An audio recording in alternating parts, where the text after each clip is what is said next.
Welcome everybody to another episode of the Tom Bilyeu Show live. Incredibly strange, dangerous times are upon us. Obviously, the war continues to rage in Iran.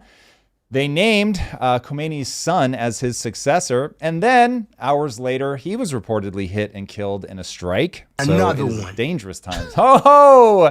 Not how I thought we were using that button today, but very well played. The U.S. is expanding its messaging in terms of going from nukes to ballistic missiles and fears of Iran going underground and becoming unreachable. And so watching the U.S. get their messaging together in real time, you are watching the narrative game be played. Narrative warfare is everywhere, everybody, so do be careful. Many people are confused about Iran's pattern of retaliation, but I think it makes perfect sense once you understand what Iran's actual strategy is, and we're going to be going into detail on that today. Poland has added themselves to the list of countries that are now pursuing nuclear weapons as they look around and realize, hey, we live in a world of raw power. Now, for anybody that's come up in the post-World War II international world order, this is a very shocking period of time that we're going through, and there's going to be a ton of disruption. And we're seeing some of that play out right now in South Korea as their stock market plummeted and actually got shut down. It's called tripping a breaker. They tripped a breaker to avoid panic selling as fears there over rising oil prices are just spinning people out of control. But that's what happens when you're importing the vast majority of your energy. We'll talk a bit about that later. Trump is doing battle with the banks to get the Genius Act in place and to establish the U.S. as the home of crypto. I think this is really important, and people pushing back on the banks and the way that they're trying to strangle the crypto industry, I think that is very wise. It's, in my book, quite outrageous what they're trying to do. The U.S. is now picking up side missions as we apparently joined a joint military operation with Ecuador. Did not have this one on my bingo card today. This was aimed at going after a designated terrorist organization in Ecuador. Why now? I don't know. If I can be a little bit suspicious, if you guys will forgive me, given everything that's going on, boy, I don't know if they're burying Epstein files in Ecuador now or what, but ooh, buddy, there's something going on because that is some really strange timing. And I'm sure that it's all going to make sense, Drew. When we look at it, it's just going to be just hunky-dory and above board. America. But yeah. Okay, well, here we go. I feel like when we first heard about the war on Saturday to what we're talking about now on Wednesday has already started like shifting. How dare you notice that, Drew? How dare you notice that? There is no war. There is no war. But before we get into the minutia of that, where are we at with the war? How are you feeling in general?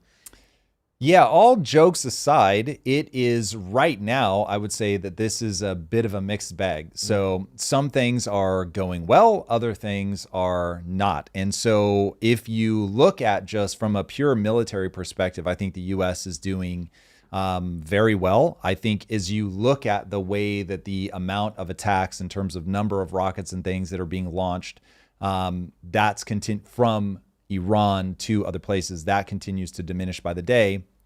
And the real tell in terms of us getting air superiority is the different types of airplanes that we're sending in. So in the beginning, you're going to start with the B-2 bombers. It's super stealth. You go in because you're expecting that their defenses are locked and loaded. They're ready to go. Mm-hmm. And if you come in a super obvious way, you're absolutely going to get taken out. And so the fact that we started there, I don't think surprised anybody, but we were able to do a lot of damage to begin taking out some of their radar, some of their anti-aircraft capabilities. And so we started going down the list of like, you then go on to, we've got really fast jets, but they're visible. And so you drop some more stuff. You try to break more of their defenses. Then you go to what we're at now, which are the B-52 bombers.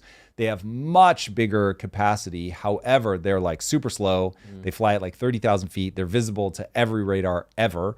And so now the fact that we're using those tells you that we really have established air superiority. Now, there was a dogfight, and so I believe it was an Israeli jet that ended up taking out one of the Iranian jets in a dogfight. So it's not that their capabilities are at zero, but they're at a point now where we feel very comfortable going slow, dropping massive payloads on them. And so that has been a really big advantage for us. So I think that you are winning from that perspective. However, when you see what's happening in the Strait of Hormuz, this is where everybody has to get very paranoid. If you want to talk about how this could all go very badly for the whole world, if they can effectively, they being Iran, if Iran can effectively shut down the Strait of Hormuz, they're in a really good position. Now, the problem is that they've been able to do that without firing a shot. We've essentially sunk their entire navy, which is another big check mark in our box. So that's going very well. They haven't been able to place the mines that people were expecting them to be able to place. However, they have managed to get all of the insurance companies, primarily out of the UK, to just be like, we don't want to touch this. There's too many question marks going on here. And so because of that, we're now in a position where if we didn't act and do something very dramatic, that you're going to have, depending on how long it goes on, you could go up all the way from just rising prices in energy, which will be less problematic for the US, but certainly problematic for a lot of people the world over. But if you can get into global recession territory because you're able to choke that out for an extended period of time, now you're in real trouble. And if I remember right, something like 20% of all the world's oil goes through that, or at least the sea-bound oil goes through there. So it would be a massive blow to the world economy, and for anybody importing a lot of oil, going to be very problematic. So Trump has just said, like, our U.S. Navy is going to handhold ships through this. Oh, and by the way, we're going to use one of the banks that's normally reserved for helping smaller countries get moving. We're going to re-task that bank with supplying insurance to people. Now, whether this ends up being brilliant or utterly disastrous, only time is going to tell. But it is a very fascinating move on the part of Trump. So we'll see how that one plays out. And I can't tell if they moved that fast just because they were expecting this to happen. And this was something that they war gamed out and they knew this is a possibility. And so boom, we've got to have something in the back pocket. Or if somebody in the administration was just like the guy that raised his hand and was like, hey, I'm the guy I've been waiting for this moment and you've been waiting to call on exactly me. And I know exactly how we address this, because they moved on this very fast. Again, the outcome of this is anybody's guess at this point, but it's a very shrewd tactical move, because choking off the Strait of Hormuz is one of the ways that you can almost dead hand trigger this whole thing. If they can find a way to poison that, again, just by getting insurance companies that think it's too hot, if they had been able to put a bunch of mines in there, which it doesn't look like they've been able to, if they've got strike capabilities and mobile trucks that the U.S. hasn't yet been able to shut down, that they can get up to the close enough to the edge there that they can actually hit the ships. And a bunch of ships have been hit. I think five to nine, somewhere in there, ships have been hit by the Iranians. So they've proven they've got the ability to do it. They've done enough damage to get the insurance companies to pull back. Okay, all of that, I think not a lot of people are going to argue. Now I'm going to put something forward that's a little more suspect. I'm not even sure that this theory of mine is accurate, but I have a growing sense that the hostilities between the US and the UK are going to start playing out in very weird ways. And it is super strange to watch in real time at these two long-time allies that supposedly had this very special relationship. To watch all of this unwinding is very interesting. And the question becomes why. Now you get into the immigration of it all. If you're going to talk about the why now, because Keir Starmer certainly seems to be playing to a growing Muslim base within his country, seems to be going way out of his way to let the people know, hey, we weren't involved in these strikes, but because their own bases are getting hit, they have to do something. Mm-hmm. And so as they put this public messaging forward that is very schizophrenic, and then behind the scenes are pulling back. It's not like the UK government is the one controlling the insurance, but do I expect that there is a lot of shared desire on behalf of the quote unquote, the city of London? I shouldn't put that in quotes. The city of London, for people that don't understand, is different than London. I don't think a lot of people know that. So the city of London is the center of banking. It's the center of where these big insurance companies lie. They have different rules and regulations that only apply to them. I think there are even certain things that they vote on. It's very, very interesting. And it predates the UK Parliament. Let that one sink in.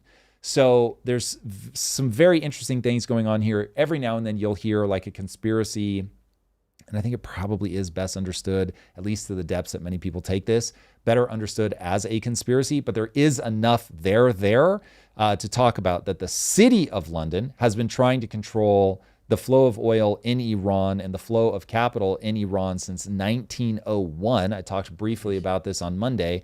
And so I have a feeling, again, I've got my tinfoil hat strapped on very tightly right now, and I will update my thinking as more data comes out.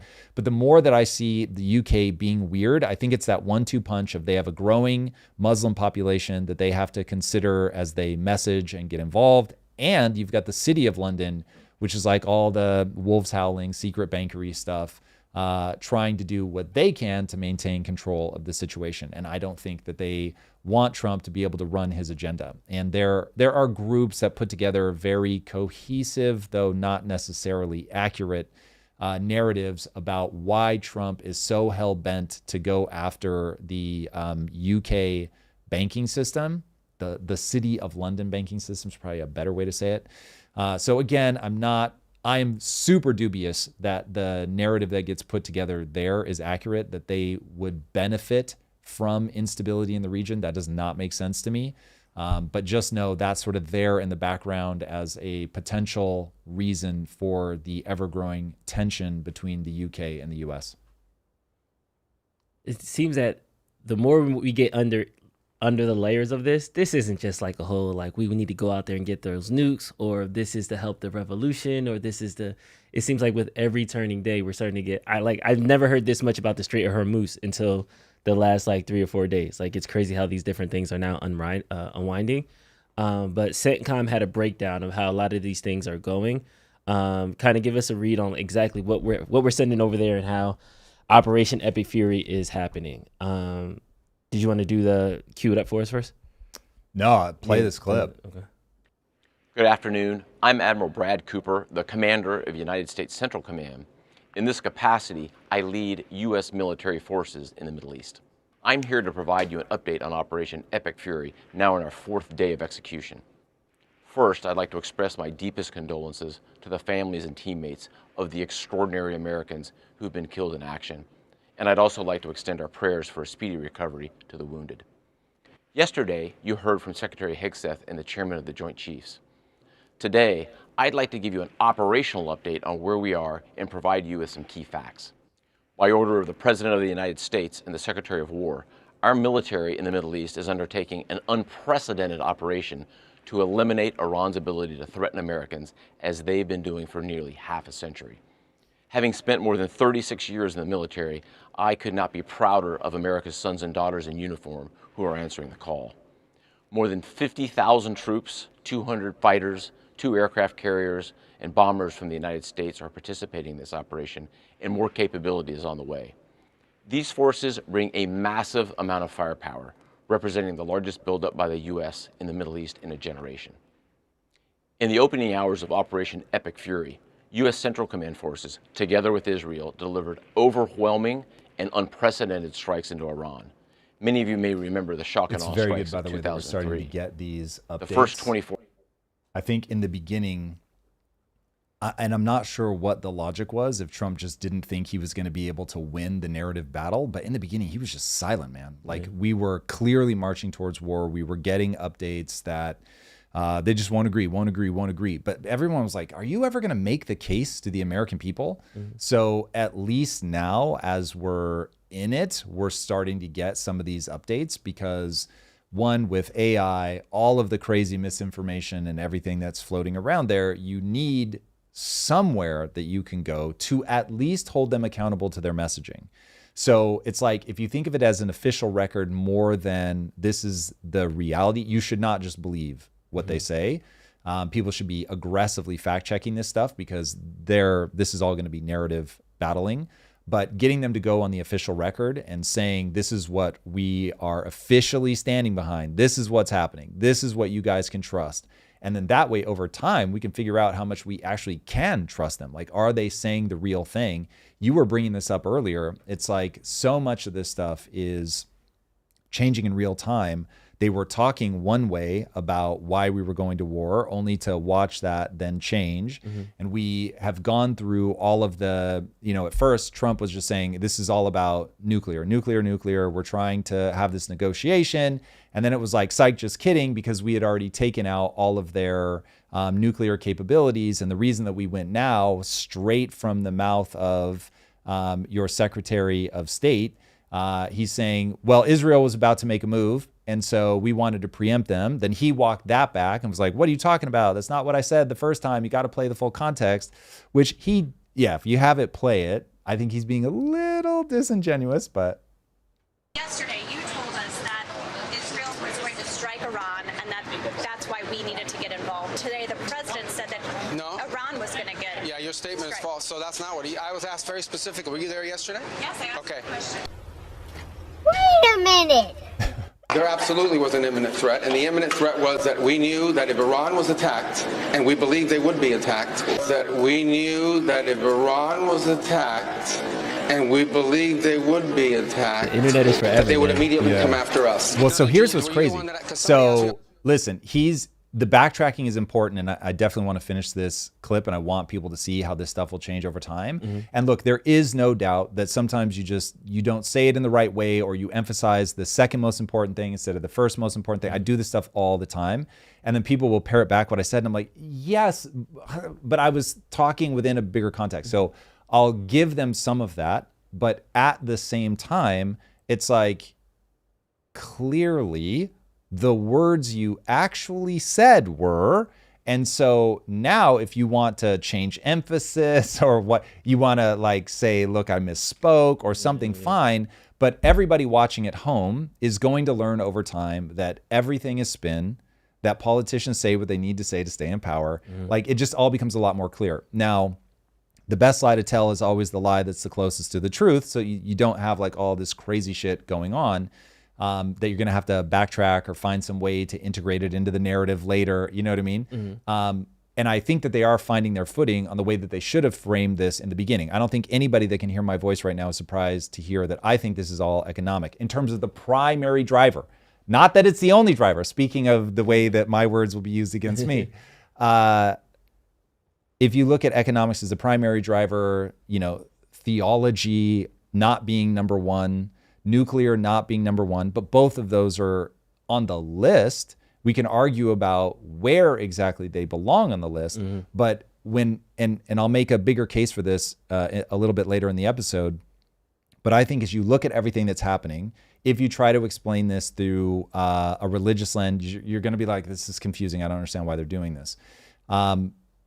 If you look at this through the lens of, okay, from a why now tactical standpoint, the thing that explains why the Iranian people are rising up, why the Iranian regime has to clamp down, all of that, it gets very clear when you look at economics first. Their motivating factor for how we ended up here, fine, religious, love it. But the actual thing that's going to predict behavior now becomes far more tactical, far more strategic, and less about the why, if you see what I mean. And so these guys are not being honest about these guys being the US, they're not being honest about their why either. And so if you listen to the words that they're saying, they're trying to give the words that the American people will relax and feel like, yes, this is a just war. So they're not going to give you the presentation of what actually guides their strategic thinking or their tactical execution. What they're going to give you is the emotional, soothing words that they need to say to get the American people to go, okay, like I'm going to trust whatever you're about to do. And so that's why you'll get somebody like Rubio, who's incredible, very intelligent, very on his game. He's an incredible messenger. However, I think the reality was probably something more like the US has got to protect this $2 trillion investment. Israel's got an itchy trigger finger for other reasons. They see a window closing. That window could be as simple as there's mounting pressure on Netanyahu, that there's people that want to get him out of, and I don't know. I have not looked closely enough at this, and Israel has done a phenomenal job of keeping themselves out of this news cycle, man, and letting this be about the US. Like, kudos to those guys. They learned their lesson from all the stuff that they were doing in Palestine. Like, that was just blowing up in their face time after time after time. And so, Netanyahu has somehow, some way found a way to like really be out of the news cycle. We're all talking about the U.S., what the U.S. is doing, so on and so forth. So I bet that there was some of that, okay, there's this pressure from Israel, like, guys, you may decide that you're going to back out of this, because Trump was like, I'm really trying to negotiate, I'm really trying to get something done. And assuming that all of that was real and not just bluster, which knowing Trump probably was real, but like you had to just agree to all his demands or he was going to make a move. But Israel was like, I can't wait on that, so I'm going to make a move. And Trump was like, damn, I've got this card. I want to play it. Maybe I wanted to wait a little bit longer or whatever. I am going to be in pole position. So I am going to be the guy that's going to attack. This is not me. Like, I'm not dancing to Israel's tune or anything like that. But little bro's over here, like, fucking paranoid, won't just let me run my strategy. He's got an itchy trigger finger. He's about to go. Maybe that wasn't even the primary reason. Maybe they were going to give Trump another week or whatever. But so Rubio's got in the back of his head all the pressure that they've been fucking dealing with over there. They haven't all gotten together on the messaging yet. So Trump's like, cool, it's a go. He may not even know all the reasons like why Trump is pulling the trigger right now. So it's like you're putting together that narrative that is both true, but also we're all just sort of making all this shit up. That's the thing. Like, one side note, people will ask me questions in interviews about my history. And I'll say, do you want the real answer or do you want the mythology? Because I can give you the mythology in a soundbite, but I can't give you the truth in a soundbite. The truth was messy. The truth was stop and start and tried this and that didn't work, but then did this and this part of what we did worked and that part didn't. But people don't want that. They want like, no. Like, tell me that story of like, you're sliding towards depression and like you figure out a way to turn it all around. And then it's just like a straight line up. It's like, okay, it's mythology. It's me spinning my own story out of, if for no other reason, I'm trying to simplify it enough to actually be able to convey it to somebody. So a narrative is always and forever going to be an oversimplification. It's also, Trump may be like, well, I really care about winning the midterms and I really care about making sure that we get the investment dollars. But he may not even be saying that out loud to anybody. So it's like the real motivations are going to be different for different people. They will change over time in terms of what the real emphasis is. And then whatever narrative they package up is not going to necessarily be accurate. It's just going to be the thing that becomes easy to repeat. Yeah. I have a couple more clips I kind of want us to react to. So I'm going to go like a bit round robin on this. This was the Democrats after they walked out of the briefing yesterday after the meeting. There are times when you go into a classified session and you walk out and you have a better understanding about the gravity of the situation and the rationale behind the military action. This is not one of those times. We remain as confused as the American people are. They have had 3 or 4 or 5 justifications for this act of war over the last 4 or 5 days, and nothing in this classified session alleviated that confusion. So that was one, and then this is another one. Really fast on that, like, that I don't think is a problem, and I don't trust the Republicans' assessment of the Democrats, and I don't trust the Democrats' assessment of the Republicans. They are just looking to show that their side makes sense and the other side is crazy. That's politics. Absolutely despise it. It is bad for the human race, but nonetheless, it is true. So you can't take that seriously. The reality is that there's going to be multivariate reasons that we're doing it. And some of them are so gross and so ugly, they're never going to be honest about it. They can't say it out loud. And this is why I find this moment so interesting. And the very thing, Drew, and I don't know that this is ever going to be popular, but I think it is, in terms of oughts, I think it is the way that we and the independent media ought to be covering this. Say what is true, even when it's grotesque. And the reality is that money makes the world go round. And so if your answer doesn't explain the economics of it all, the odds of it being accurate are 0. And when you explain the money of it all and you talk about the number of people dying, it feels monstrous, but it's nonetheless true. And so when I say, this is why I think they're doing it, and I just say it coldly. I know people confuse it with me justifying it. It really does sound gross. but it really is how the world works. And this is one of those, when you look back in history and you actually map out all the things that happen, it's like, would World War II have looked the way that it looked had Hitler not been on meth? No. So you're telling me that like, so many people died because they were on meth? Yes. Like, that's rough. That's a tough pill to swallow. And yet nonetheless, it is true. And so we have to be covetous. We have to want to look at this through the naked lens of what's real. But that requires we accept that humans are a brutal creature. Yeah. It keeps getting more. That actually sets up Republican Rep. Tim Burchett's assessment of it. I'll get you next, ma'am. Go ahead, brother. Senator Lindsey Graham is now calling for the U.S. to start bombing Lebanon in response to the Hezbollah IDF action.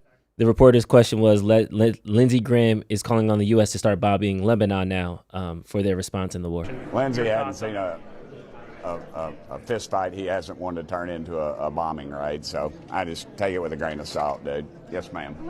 Dude. Take it with a grain of salt, dude. And then the last one, this is from this. But hold on, don't rush past that. Okay. So that is a personality type, and I think that we're seeing it play out right now. I think one of the questions everybody should rightfully be asking themselves is, okay, I get Tom's thesis that the U.S. is reasserting its dominance, that we are in a moment now where it's pure power politics. All of the weakness that existed in, say, Russia and China that allowed the U.S. to step into a monopolar world and just say, this is how everything's going to be, rules-based. You can do all your silver trading and your gold trading on paper. You don't have to worry about the actual asset moving around. You can manufacture everything in China. It doesn't matter. Like, you don't need that. Europe, you don't have to have your own defense. America's going to take care of you because there's no real rival to stand up in against us. Like, all of that stuff is now just beginning to fade away. And all of a sudden we're realizing that, okay, hold on a second. Like, this is going to be a fight. And now we have to figure out, how far is the U.S., like how far morally, how far from a national identity are we comfortable with the U.S. going? Are we comfortable with them going after terrorist groups in Ecuador, in Mexico? Are we comfortable with them deporting people off of our own soil because we think that they're not adding to the fabric of America? Are we comfortable with them going into Venezuela and snatching up the dictator? Are we comfortable with them with what they're doing in Iran? If all of that yields, America has the Western Hemisphere, America is in control of its area, America solidifies its economic dominance for another generation. Like, are we okay with that? Do we get that that's what this moment is? Or are we going to say, hold on, any one of these things in isolation was fine, but the pattern of behavior that I'm seeing now is so aggressive and so, like, it feels so old school of like this before we knew better era where we were just like, because we're stronger and we're going to like go into all these countries. And so do we really buy that somebody else would do it to us if we don't do it first? So that new understanding of what America is going to be ferociously debated within America itself. And so that part of what is going to be interesting for us to watch is how the American people metabolize that change in posture. And do we say, well, that's not really us, that's just Trump? Or do we say, this is what the moment requires? It's interesting. I feel like it's turning on that. But this last one, this is Bibi Netanyahu on Hannity. When asked directly, there are people who say Israel dragged Donald Trump into it. Your reaction? You know, there are people that say, well, the prime minister of Israel dragged Donald Trump into it. And as somebody that's been friends with him over 30 years, nobody drags Donald Trump into anything, number one. But I want to get your reaction to that.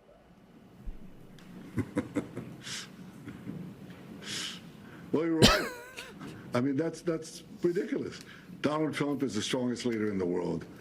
You know, there are people that It's interesting. So having done interviews like this, I know there's a slight delay. Yeah. And so you can feel very awkward. Like that did not feel like a Dr. Evil laugh to me.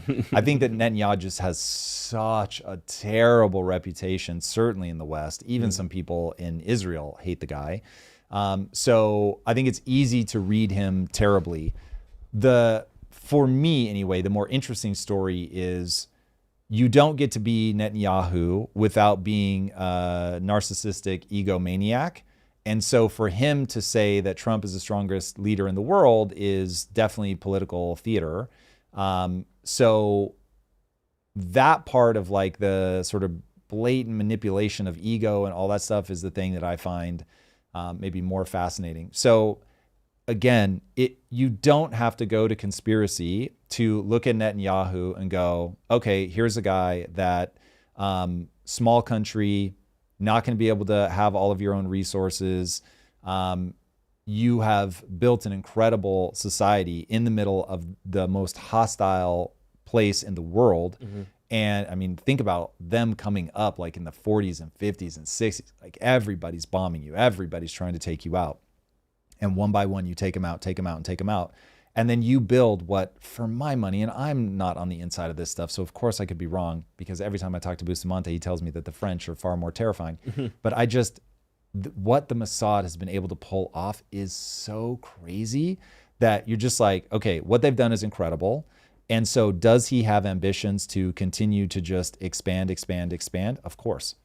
And does that make it good? No, it absolutely does not. But is it in keeping with what I know about humans? Yes. The only thing it's out of step with is the last 80 years. So this is how, when people look at Bitcoin and they're like, bitch, gold has been the thing for thousands of years. Bitcoin has been, 15 years? And you look at humans and you go, for how many tens of thousands, 100,000 plus years have we been these psychotic warmongers that were like, oh, I can take you over, so I will take you over.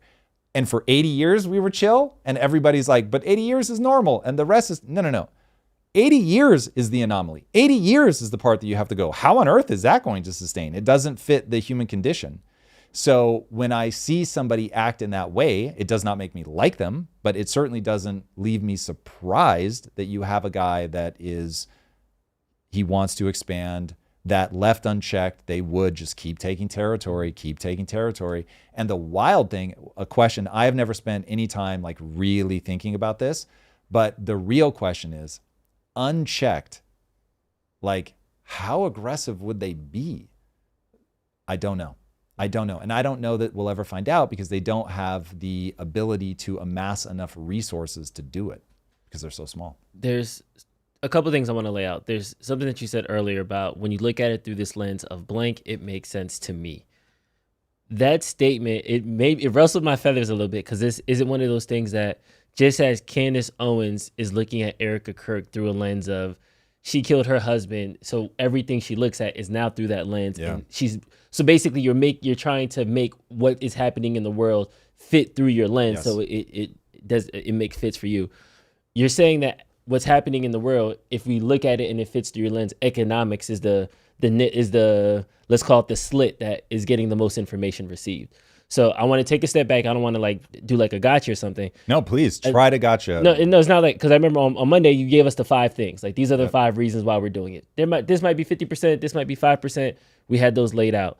Now with more information coming out, do you recalibrate those percentages at all, or is it still, you still feel the same way and it's just now the narrative is slipping, but you still think this was always the main goal? And rehash the 5. Right now, nothing has. So you've got roughly 35% going to, this is about economics, trying to get all of the $2 trillion that have been earmarked for investment in the US. That's a big part of it.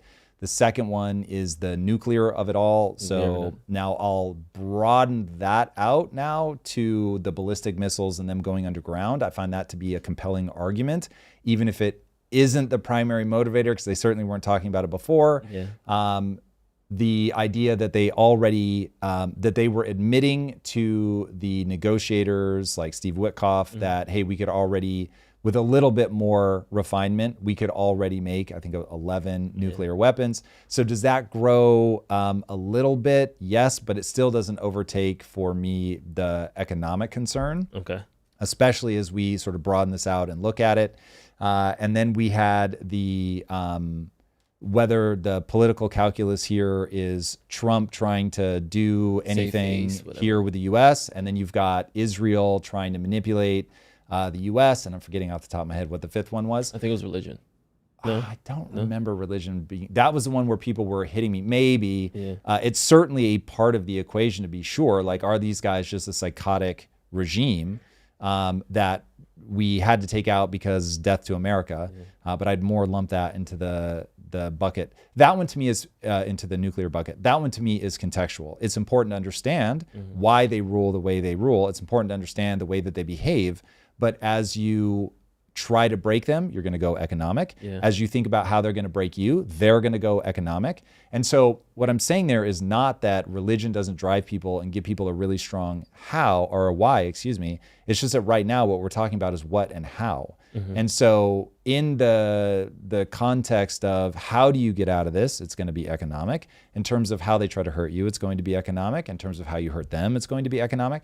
So it's just like all of the, and then the second and third order consequences are always going to be economic. And I gave reasons in terms of like parallels to China. But I really want to get to, you were saying something really important, and it matters to me a lot in my personal life, and will certainly matter to anybody trying to decide if they ever want to listen to a word that I say. So the way that I look at it is I am trapped inside of a frame of reference. I understand that. There is a danger. The things I am most confident on are the things that I have the highest danger on. So anytime where I feel just emotionally justified in going after like Mom Donnie, or I feel emotionally justified in going after Bernie Sanders or whatever, those are the times where I'm like, okay, this is you at your most at risk. So I'm certainly aware of that. It unfortunately is also me at my most entertaining, because I'm legitimately just expressing what I feel. And so there's going to be a contagion effect to that. I'm aware of that. And so when I'm building my worldview, I'm always trying to see what's the disconfirming evidence. And this is why it was important to me when Mamdani did something that I thought was potentially good. So first of all, the way that he played Trump, I thought was brilliant. And so I don't have emotional friction with saying this person who I think's policies are absolutely ruinous, they just did a thing that's very impressive. People should look at it, study it, understand that it's brilliant. Don't try to like dismiss him. So I don't see myself as I'm not on Mamdani's team. What I see myself on is I map things via cause and effect. Now, the reason that I feel pretty anchored around an ability to take in new information and invalidate my old beliefs is that the truth has utility. And so if people can trust me to be selfish, if they can trust me that I want to generate more wealth so I can do more things in my life, then they just have to ask what has the highest utility. And being able to predict the outcome of your investments, for instance, has the highest utility. And so I've spent a ton of time learning about the economy, one, because I'm motivated to help people. That really is where this started. And then two, when I learn something, I'm trying to see if I can deploy it in a real way. So anyway, people attacking me and saying, you don't understand something, I'm always like, cool, help me understand that thing, because now, even if I despise you, if you're willing to give me something that has utility, like if anybody thinks that I'm going to go feel bad, that I'm more successful in my life because someone I hate and that was trying to hurt my feelings gave me a true piece of information that's useful, they don't understand me, and they themselves are trapped inside of something.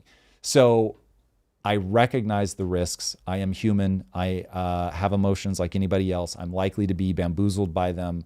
And so I try to run algorithms that check against that. I will not be perfect. There are going to be times where I'll fool myself into thinking in a certain way because it feels so good. But the second I realize I've trapped myself, I'll let it go for utility.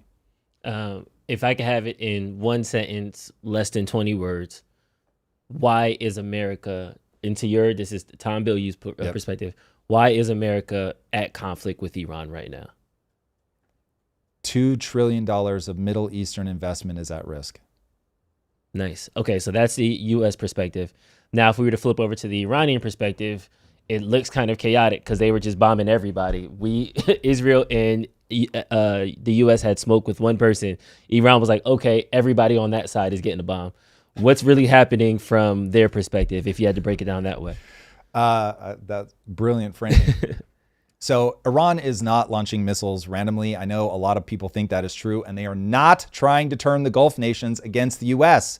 They are trying to blow up the AI bubble and break the U.S. economy. Once you understand that, Iran is not full of idiots. They are extremely intelligent people who have an incredibly detailed plan, and even as they decentralize it, they're able to continue doing this. It's actually a brilliant strategy if they've got enough munitions and people to pull it off before they all get killed. So the chain of logic is really straightforward, okay? It goes something like this. Middle Eastern sovereign wealth funds and state-backed funds are, this is a true statement, the largest limited partners, it's known as LPs, that are funding the Western private equity and VC firms. The Middle East is funding all these highfalutin American private equity firms and VC firms, okay? Hold on to that, because that is incredibly important to why all of this is playing out the way that it's playing out. So the people in the Middle East are often not the names that you hear. You're not going to recognize them, but they are the ones that are funding the names that you hear all the time here in the US. Now, in the first half of 2024 alone, over 54% of all capital deployed by sovereign wealth funds globally came from just the 6 major Middle Eastern funds, and they're the principal partners in most of the top private equity firms' biggest funds. So if you're ever wondering, why is Elon Musk constantly speaking at events in the Middle East? Why was it such a big deal that Biden went over to the Middle East and wouldn't shake hands and that was super weird? And why was one of the first thing Trump did when he got into office beeline to the Middle East to start shaking hands? Because capital in this moment, as the global world order is breaking down, capital is accruing in the Middle East, and they no longer want to just reinvest it back into oil. They want to expand beyond that. That's why last May, Trump hopped on a plane and he went over to undo the damage that Biden had done to U.S. relations in the Middle East. He toured Saudi Arabia, Qatar, the UAE, and managed to get the Gulf states to pledge over $2 trillion in deals. Remember, Trump will only stay in power if he's able to make the U.S. economy better for the average person. And a huge part of that is going to be infrastructure projects, AI specifically, infrastructure projects in the US funded by the Middle East, okay? That's Trump's play. So if I'm right, the politicians will do and say anything they need to gain and retain power. Then the question becomes, why is Iran so important to Trump retaining power? And the answer is those $2 trillion are funding the AI boom or bubble, depending on your perspective here in the US. Now, Saudi Arabia alone committed $600 billion through its public investment fund, including partnerships with NVIDIA, AMD, and Amazon Web Services to build massive AI data centers. This starting to sound familiar in terms of bombing targets that seems super random, and now all of a sudden maybe not so random. The UAE committed another $200 billion on top of an existing $1.4 trillion plan, all anchored by a multi-gigawatt AI campus backed by G42 and OpenAI. At the scale that we are talking about, these sovereign wealth funds are not your average investors. They have essentially become the financial backbone of America's AI build-out, and America's AI build-out is the backbone of America's entire economy right now. You put all that together, and it explains why Iran just attacked every single GCC state within 24 hours.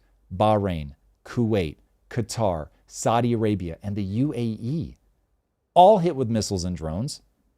For the first time in history, every Gulf Cooperation Council nation, the GCC, was targeted by the same actor in a single day.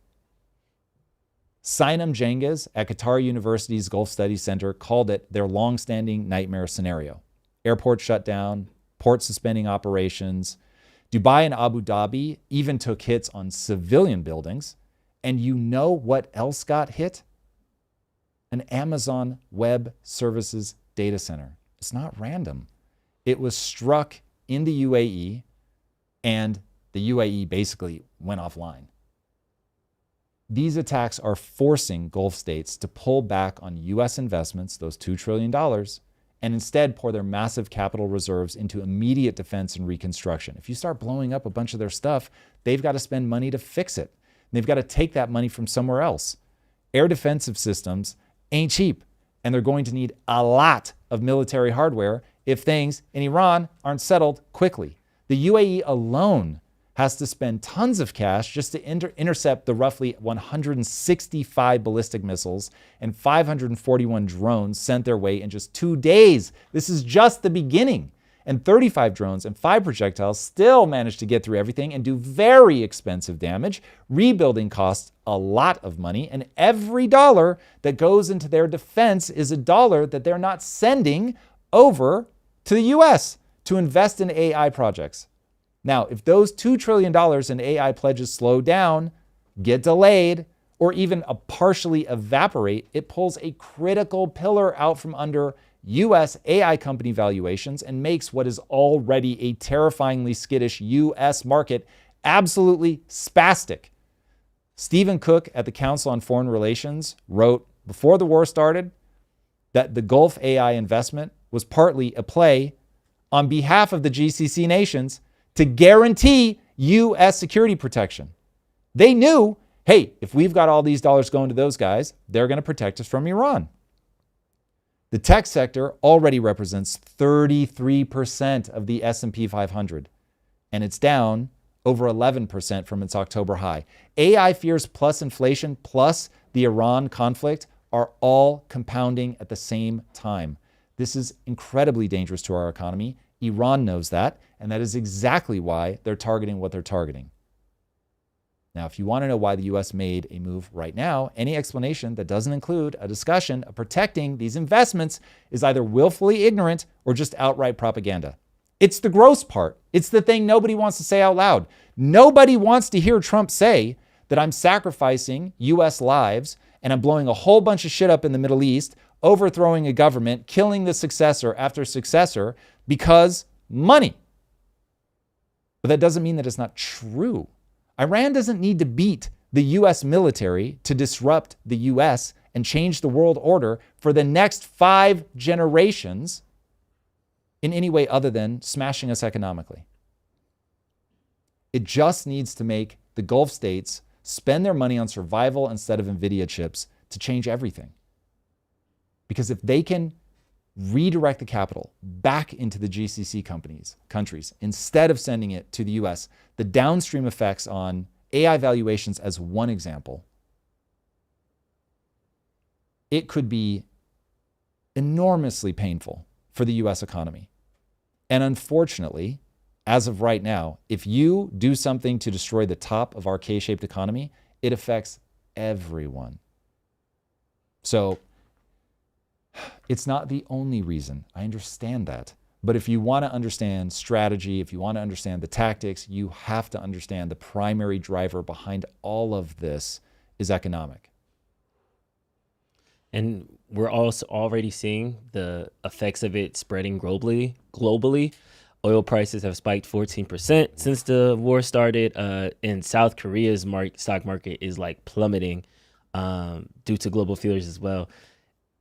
It's funny to me that we say this is about economics and then we start a war and that hurts economies before it helps economies. So is it just that the ROI is better? So that's why we have to do this. That's why we have to do a war. Yeah. Like because going into war right now is going to cause long-term harm to the oil markets. Oil markets are the pillars in the economy. When oil goes up, everything else goes up. Well, so I think the reason this feels strange to you is because you're confusing short and midterm and long-term. Long-term, if we win, nothing could be better.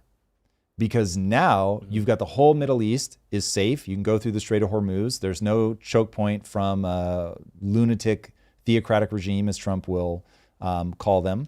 And so now all of a sudden, if you get a better regime in place, because that's a big if, but if you get a big regime in place and there's stability all across the Middle East, guess what the Middle East does? And I know that people do not like this, but the Middle East goes, finally, we can enter the 21st century, which means we can stop being theocratic assholes that are constantly fighting these dumbass fights.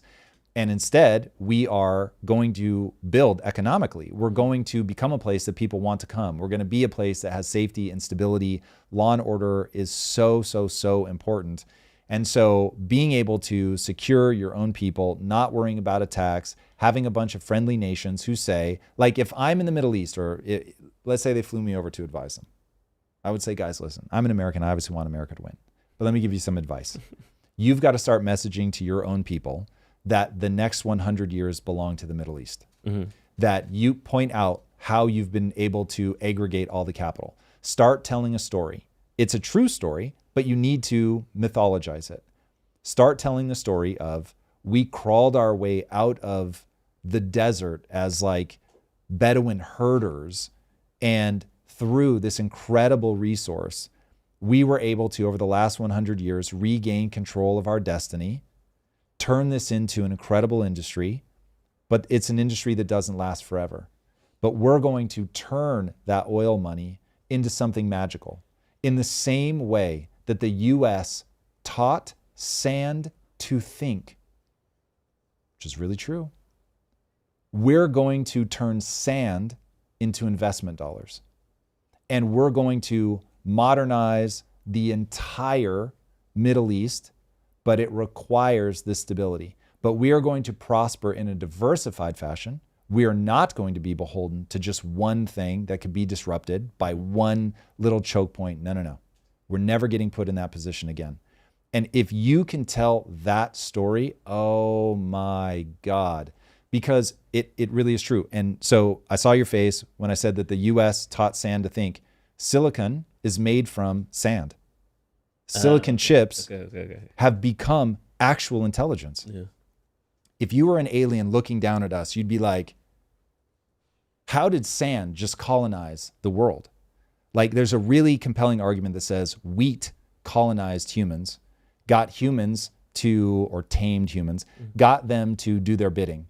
It's pretty funny when you look at it that way, because they got us to stay in one place, to cultivate them, to do anything and everything that we could to keep them replicating and make sure that they were safe and sound and all that. And then the sand has found a way to get humans to harvest it and turn it into intelligence. It's wild. It is wild. So if the Middle East can do that, the next century really could be theirs. It is a question of, will the US get their shit together? Highly unlikely. Will China really pull this off? Maybe. Will the Middle East be able to shut down Iran, chill out the theocratic craziness, and leverage the insane amount of capital? I don't think people understand just how much capital they've amassed. Can they deploy that capital and change their reputation on the global stage as like the place to go to? If they pull that off, it really could be an incredible century. I had this on my back burner, and you brought up China and the U.S., and now I kind of want to pull it up and bring it to the main conversation. On the U.S. map right now, this is a map of all the Chinese high-speed rail that was built since the 2008, overlaid on the U.S. and Canada. Damn. So this is what China's high-speed rail infrastructure would look like if it was placed inside of America. That's wild. We spent the equivalent of what it will cost in that blowing stuff up over the last 4 days. It wouldn't have mattered. It wouldn't have mattered. I get it. I get it. My pitch is this. America is doing classic. Here's the example. This is a better one. I want to start here. I was part of an improv group about 2-3 years ago. There was some friction at the top. Yep. And that the friction started happening, I was like, oh, this is about to break up. And it's the most predictable problem ever. Every boy band, every group, every celebrity, as soon as there's money and accolades gets sprinkled into a group of people, they scatter. Yep. It's the most predictable problem ever. Yeah, buddy. And I'm looking at us now like, okay, all these old white dudes are telling us about the Roman Empire and how we're following them. Yep. Ray Dalio has been banging his drum about the debt cycles since 2009. And yet we're going through the exact same most predictable path. Can't stop ourselves. But it's one of those things that, like, as I'm frustrated because we have resources to do something that can actually change, like revolutionize the world. So the same story that you're telling the UAE, they need to tell their people. I'm like, we need that story again. We forgot about that story. Don't think I don't know. Why do you think I started the show? Yeah, it's one of those things. So I'm trying to reconcile how we let our hubris take advantage of us in that moment. And the reason I use the word hubris is because it's like we think that this is more important than the thing we could have. If this high-speed rail was laid in the U.S. right now, it would solve 12% of our economic problems. There are people that can be living in Atlanta and somehow get to Virginia, make more money and bring it home to their family, and they're still living in the backwater and the house still costs $50K and everything is okay. They just have a 3-hour commute. And it's okay because at least I get this. My family's good. I'm not embedded in people. I can have best of both worlds. People can tangibly have money coming into their pockets. You know what I mean? Yeah. So it's one of those things like, why don't politicians see it that way? I was going to say Republicans just because they're in power, but why don't politicians in general see it this way of like, we can do something that's going to last for generations and help people that actually make their lives better? You want the real answer? You want the mythology? I want the real answer. The real answer is that the way the human mind works, we crave simple answers. We do not crave the truth. We want to have our neurochemistry manipulated. So we want a politician to tell us what we already believe. Reinforce like our... Yep. And we will vote for the person who makes us feel the way we want to feel. We do not track whether an idea works or not. We just track how we feel about the idea at that time. We are complete slaves to our emotions. That was a bar. And politicians will forever say the things that make us feel good. Here's the most dangerous thing about Mamdani, that easy smile. He's so charming. And because of that, just like all attractive people, like you're way more likely to vote for somebody if they're attractive. And he's got it. Handsome kid, young, smart as shit, very eloquent. And that smile says you can trust me. Now, he is fighting for a literal murderous ideology. He may not know that. He may not realize how evil the ideology is. But nonetheless, that's the danger. That's what politicians are. Politicians prey on a glitch in the way that the human mind is, the thing that we actually want from politicians. We don't hold them accountable because it's very difficult. It takes a lot of time to pay attention to that stuff.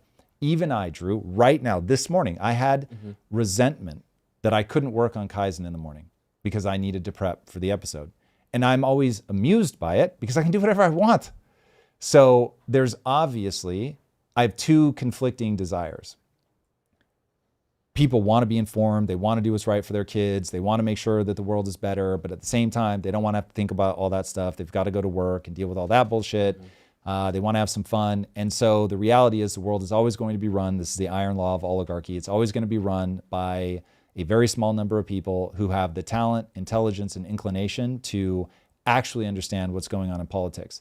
Now, the thing that I hate is that simplifying, Jay-Z said it best, I dumbed down for my audience and doubled my dollars. They criticize me for it, but they all yell holler. So I am often a terrible guest on somebody else's show. And I'm so aware of it because I refuse to speak in bumper stickers. But that's what people want.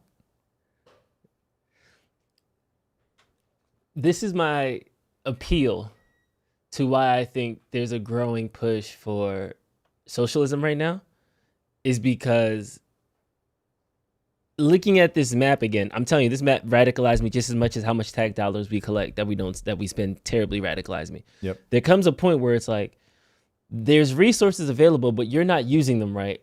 I can use them better. Yeah. And I know the most dangerous thought ever thought by a human. It's a terrible thought. But I can legitimately, just looking at this map alone, America has spent stuff since 2008, whether it's Iraq, whether it's Iran. We can go through all the different things that we have wasted money on. And now I understand why people say, you did a bad job allocating those resources. I will do a better job allocating those resources. And at first it was, well, okay, the next person will do it. The other side will do it. Well, then we just need to get the lesser of two evils. I've heard all the bumper stickers. Yep. But at one point in time, I'm still in a country that hasn't progressed at an atomic level since the 70s. And you're telling me that my taxes need to go up, my rent needs to go up, and I need to worry about this country on the other side of the world. So this is why I think it's frustrating that we need the socialists to get a little bit more power so that way the capitalists can start getting on the game. Because I think capitalists are cocky right now. Well, capitalists don't exist, so not in America. We don't have a capitalist country right now, much to my dismay. Let me walk you through what China did. So China did an amazing thing, and let's just talk about how they did it. And if you're comfortable doing what they did, then we can have the things that they've got. Okay, number one, kill a lot of people, like a lot, like tens of millions of people. Yeah, but no. Because America killed a lot of people. We did our killing already. Bear with me. Yeah. If you let me make the argument, I will try to be very concise, and then I want you to attack it as hard as you can. But you've really got to understand the argument, because there is a key piece in here that people are not thinking about. China killed a lot of people, north of 45 million people, maybe more. There are people that are alive today when these people were being killed. This is in the 60s and 70s, okay? This is not like ancient history. And they murdered and murdered and murdered and murdered. And what people realized was the level of chaos that happens even before, because they were like all these warring states, there was so much death and murder before that, and then so much death and murder with Mao, that when Deng Xiaoping came in and he killed a bunch of people in Tiananmen Square, people were like, yeah, I just want order. And so I'm willing to acquiesce to anything because I don't ever want that chaos again.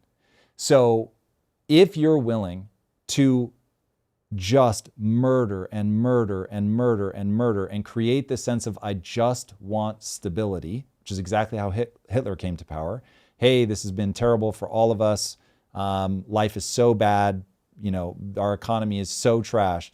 I'm going to build us back up. And then people were like, yep, that's better. Feeling good about ourselves is better. It's okay if you have to kill a bunch of people. So if you know that humans have that response, disorder, hunger, all of that is so bad, I'm perfectly happy with all the death and mayhem. Cool. Then you put a dictator in position. Now, I want you to imagine if tomorrow Marco Rubio was just gone. People are like, where the fuck is Marco Rubio? Everyone knew Trump had him killed, but what are you going to do about it? And then Howard Lutnick, super inconvenient, this stuff coming out of the Epstein files. He's just dead, gone. But you didn't, where the fuck did he go? Something bad happens in Iran. They don't like the way the generals did the thing, so they fucking disappear as well. That is what Xi is doing right now. He is purging his military. What does purge mean? Sometimes you just relegate them and it's like you're going to go live in some random ass province. Sometimes it's putting them in prison and sometimes it's killing them. And we're all just like, but look at the high-speed rail. So they have a social credit score on their people and are like, yeah, you're not allowed to buy that thing you want to buy because you're talking to the wrong people. Some people lose their homes because they're talking to the wrong people. And they're just like, yep, this is how it's going to be. And people go, well, we've seen the chaos before. We don't want that again. So whatever, we're going to let it happen. Jack Ma, the wealthiest person in China, one of the wealthiest people on planet Earth. Xi thought he got uppity and literally snatched that motherfucker out of thin air, disappeared him for like a month, 2 months, I forget how long, and then reintroduced him to society, and he sounded like fucking Jim Carrey at the Actors Awards. Super feminized, like, oh my gosh, like it's all good. I mean, just, I don't even know what they fucking did to him, but they did something. So if we're gonna go, cool, I want to be in a place where everybody lies to the government because they're so terrified of upsetting him, and that he's killing people left, right, and center, potentially putting Uyghur Muslims in concentration camps. And we're all just like, yeah, but it's a lot of high-speed rail. So if you're willing to do all of that shit, then yeah, you can have a lot of high-speed rail. None of that stuff builds rails, though. And I appreciate the history lesson. I think it's very adept for people to see the whole story, not just the headlines. Yes, that's very true. That's accurate. Money builds rails, labor builds rails, resources build rails. Yep. The money, the resources, and the labor that they have used to execute that is the same money and labor and resources that we have in America and are able to execute that. Okay. We're choosing to use our money and our labor and our resources to execute different things. Now, culturally, those cultural norms, those standards that you just outlaid, I don't agree with those, and that's very true. But I think that just like you can make a car company that sells as many cars as Tesla, doesn't mean you need to work the 18-hour days that Tesla has made. Toyota has been shipping out just as many cars as Tesla has been shipping out. So they are both doing the same thing in different ways with different cultures at their base. I can throw Ford in there if you're going to say, well, they're both Asian or so that's 3 different cultures doing 3 different type of variances and they have 3 different outputs. Yep. Which is great. So we see all these different experiments being run. Let me point you to Merz in Germany. Merz, the chancellor of Germany, just came back from his trip to China and said, "Dear Germans, you guys are a bunch of lazy fuckwits. You're trying to work 4 days a week. That is not going to work. We are going to get our asses handed to us by an ultra aggressive China." This is where people forget who America was coming into World War II. America was the hardest core motherfuckers on planet Earth. And we were a nation born of people coming over and literally dying on the shores, starving to death during winter, and people just kept coming. And so we recruited people from all over the world and said, if you can make it here, you can make it anywhere because there's no social safety net whatsoever. And so you get a bunch of gun-toting, revolutionary-minded, hardcore, like fucking Midwest farmer types that are like, I'm not to be trifled with, motherfucker. And you built a nation out of those people. Then we became so prosperous and stopped being chased by a lion that we got soft as fuck. Everybody has heard that thing. Strong men make good times make weak men make hard times make strong men, and on the loop goes. But the truth of that is so vicious and so complete, and we somehow have just completely lost our minds that thinking that strong economy is the law of nature, that we can tax the people that produce into oblivion and they won't stop doing their thing. It's so ignorant. And all throughout human history, the lesson is repeated, and that is wherever the strong people are, they shall win. Wherever weak people are, they shall lose. And so we just culturally, we don't have the energy that China has. China is like, literally, these are people where grandma either watched her husband get beat to death during the Cultural Revolution by middle schoolers, or she was one of the middle schoolers beating a teacher to death. It's a totally different country that's like, we're going to make it. We're going to make it no matter what. We totally accept that this is not democratic. We don't care. And we're going to outwork everyone. There was a documentary made about a Chinese company building a manufacturing plant in the US, and it was a comedy routine of the Chinese coming here and being like, you guys are fat, you're fucking lazy, and how the hell do you expect to be competitive when you act like this? And it's, yes, exactly. And so you have to, I'm not saying force Americans to be like that. I'm saying stop fucking up the Americans that are like that. Mm-hmm. And let those people rise up and do the hardcore shit and stay the fuck out of their way. You regulate so that they can't abuse the system. I totally agree that is a must, because people will abuse things if you don't have guardrails. This is not me saying that those are somehow morally superior people, not at all. But I am saying stop fucking up your really hardcore people. If you want to compete on the stage, if you want to build that rail, all of that, it is a cultural energy. It is a economic structure. You've got to let people be rewarded for their efforts. You've got to educate your kids, for fuck's sake. So yeah, I'll stop there. Do you feel like infrastructure? Got you, Ryan. You feel like infrastructure should be like investment that America takes seriously? Yes. Do you think that that's something an entrepreneur should lead? Because all these hardcore motherfuckers that you're saying are brought into America, it seems like none of them are in the government. But the government is one dictating how we're spending our dollars and how we're spending our infrastructure. Here is the thing that you, I think, are going to despise. For the first time ever, your government is stocked to the gills with entrepreneurs. You had the greatest living entrepreneur working in the government, maybe the greatest entrepreneur literally of all time in all of human history, Elon Musk, and he was chased out with pitchforks. So America just isn't there. I know, dude, my whole brand when I came up, because I didn't understand what had happened to the world, my whole brand was like, you can do it, pull yourself up by your bootstraps. And the backlash against that message was so aggressive, I was befuddled because it works. And so I was very confused that people would attack a way of living that's so fucking effective, but nonetheless they do.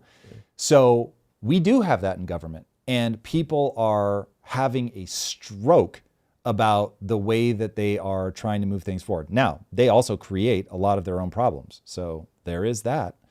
But yeah, if you want to know what the government looks like with builders, entrepreneurs in it, it looks like the government we have now. We talked about the cycle, right? The weak men, hard times one. Where do you think we are in that cycle right now? Are we in the hard times? Weak ass men rapidly making hard times. So these aren't hard times currently, you don't think? Wait till the top of the K breaks. Depending on where you are determines how hard these times are. These are bad times. There are way more people that are struggling than that are doing well. Mm-hmm.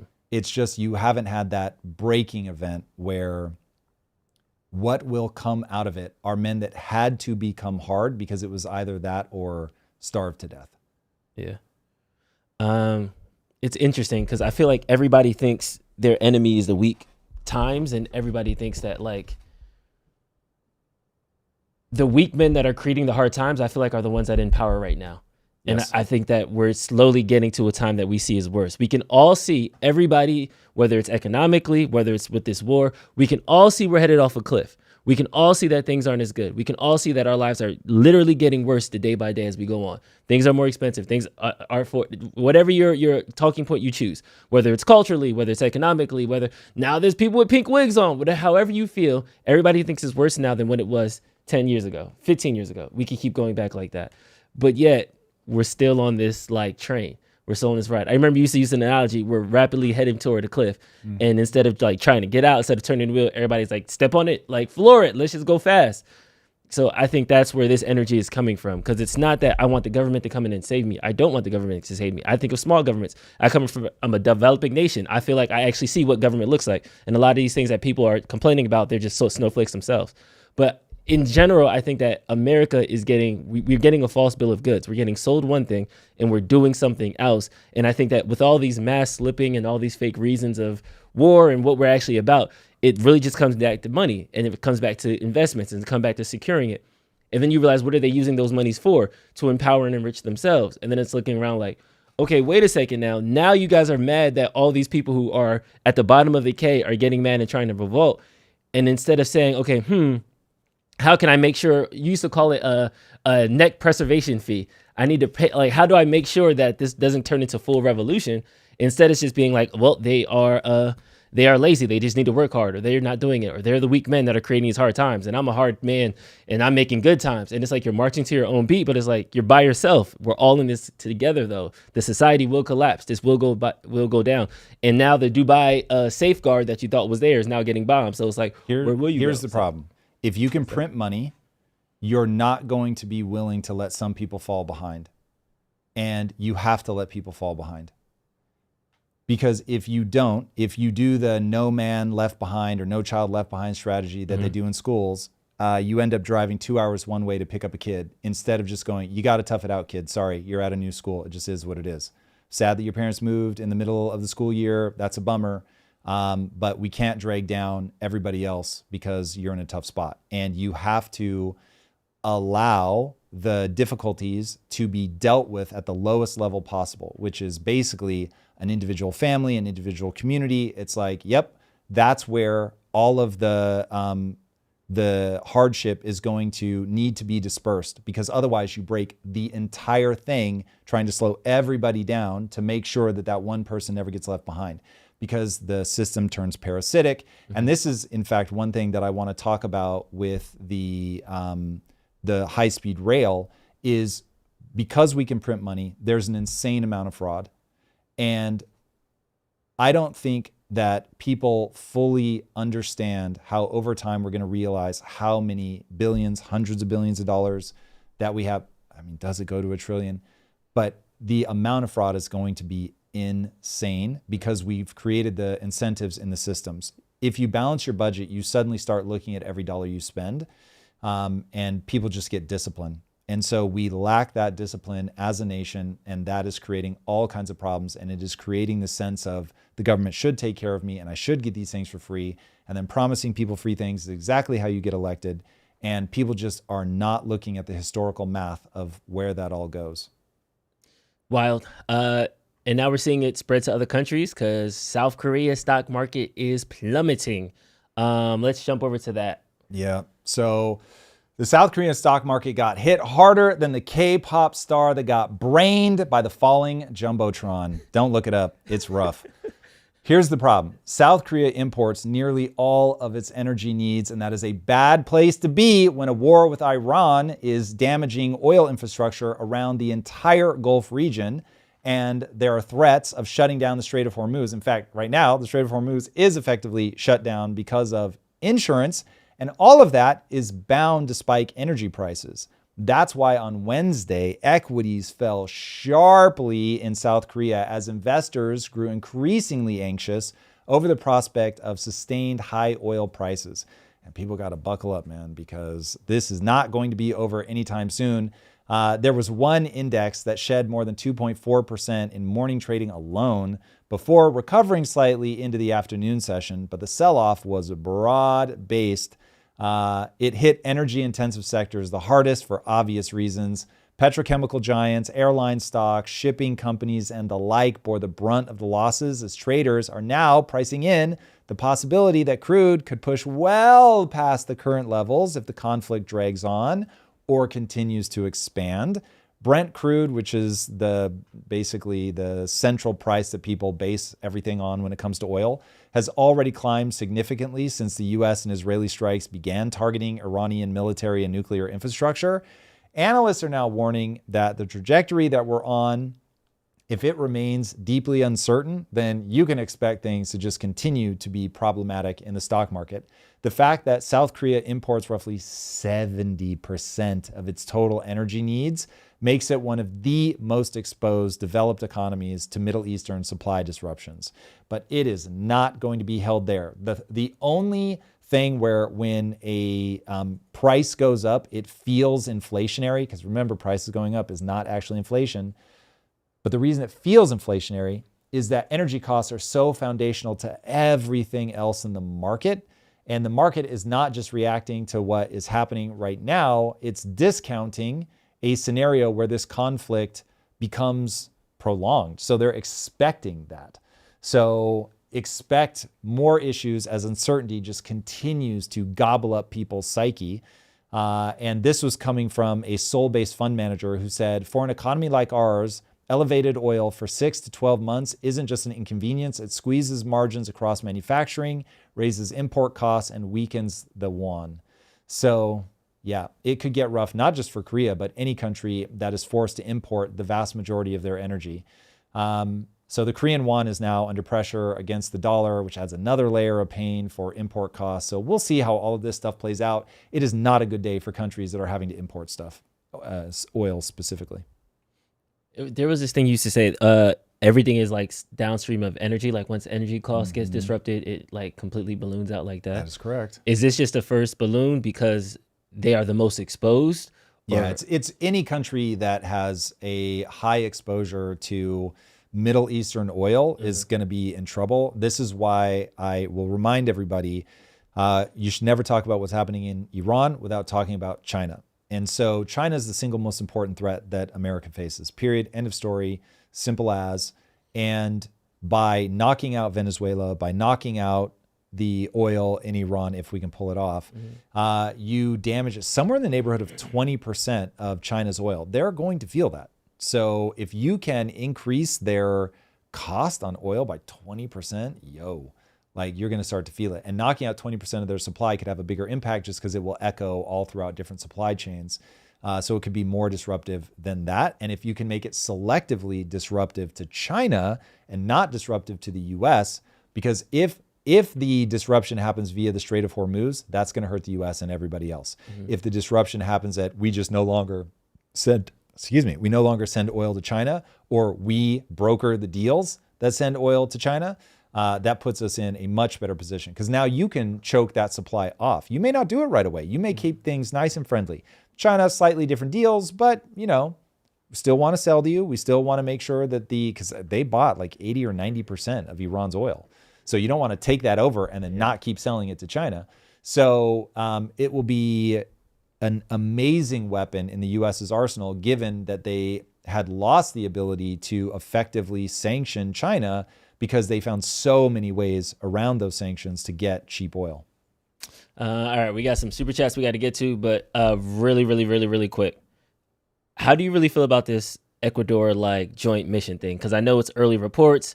We haven't necessarily heard a lot about it, but it seems. I will say I'm immediately suspicious that there's something here that they think otherwise the American public would hate, and so do it now. Now, I don't know. Maybe there really is intel that will come out that I'll see that'll be like, yeah, you really did have to take care of that.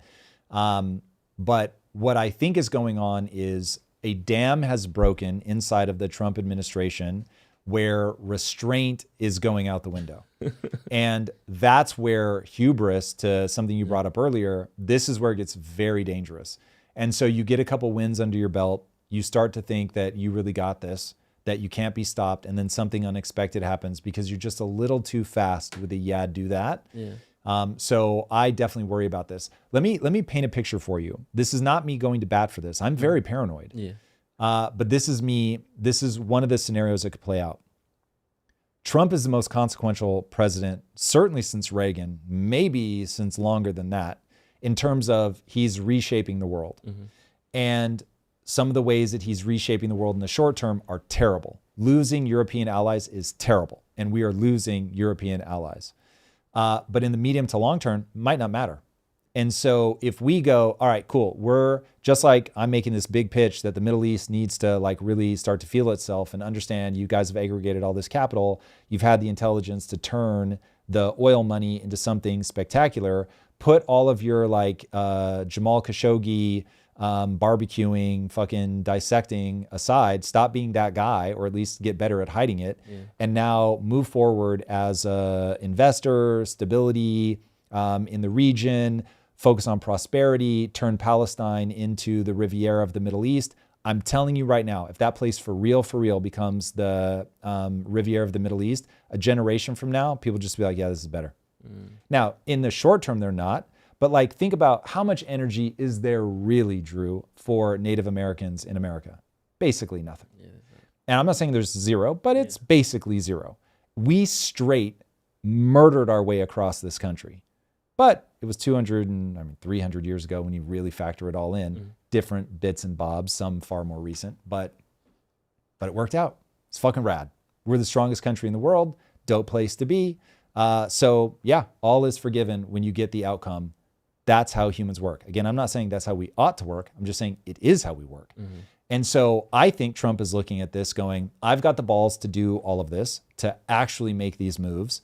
And he's just doing them all. And as he gets victory under his belt and the next victory under his belt, and he's like, I will eventually hit legal morass, perhaps at the midterms. And so my only hope from where I'm sitting, his only hope of not getting into prison is that he either dies or he pulls all this stuff off. And so it's this crazy gamble of I'm just going to remake all of this on behalf of America. Mm-hmm. And then people will be so happy with all the things that I've changed that we, the Republicans, are going to remain in power. You have to understand, a thing changed during the Vietnam War that has always confused me. Mm-hmm. And now I'm seeing Trump do the thing that I always thought, why don't people just do that? Again, not that they ought to do it. I was just confused as to why they didn't do it. What was that confusion? Break that down. In Vietnam, we filmed how murderous we were. And everybody was like, I don't want anything to do with this. And then since then, we haven't been able to just win a war because you just can't kill enough people.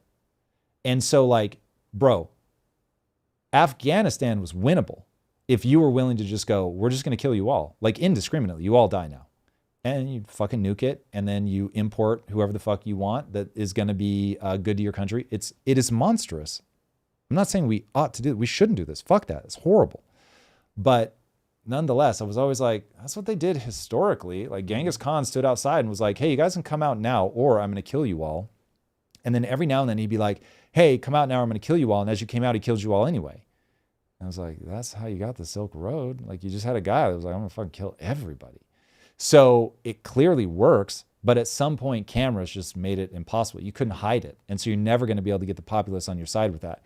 And Trump is just like, oh, I'll melt a few like people in Venezuela. Literally, maybe I'm making this up, but I seem to remember them saying we basically like liquefied like some brains and shit. Like people were just, I think I'm exaggerating that. They but that used was some like, experimental weapon. They said it in a nice way. That we haven't seen before. Bro.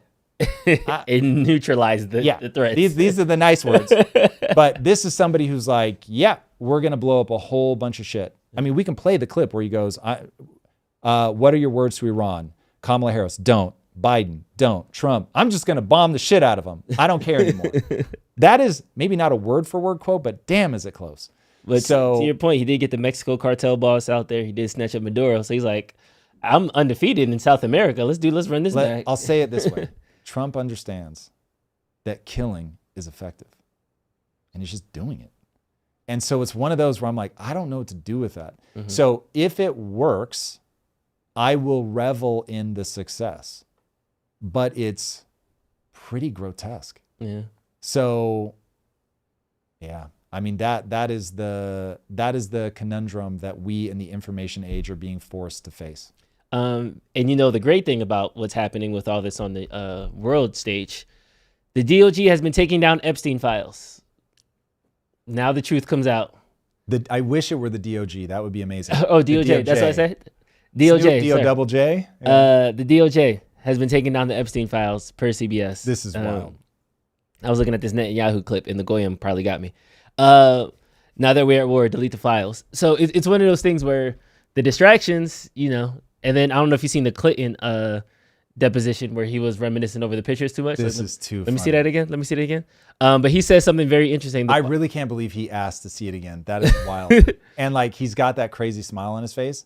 Oh my God. But this was what was crazier. I didn't really know Ghislaine and Jeffrey. I was cool with the Rothschilds. And I'm like, bro, you're going the wrong way. Like, you're not supposed to say that part out loud. That's not going to be popular. But here's a quote.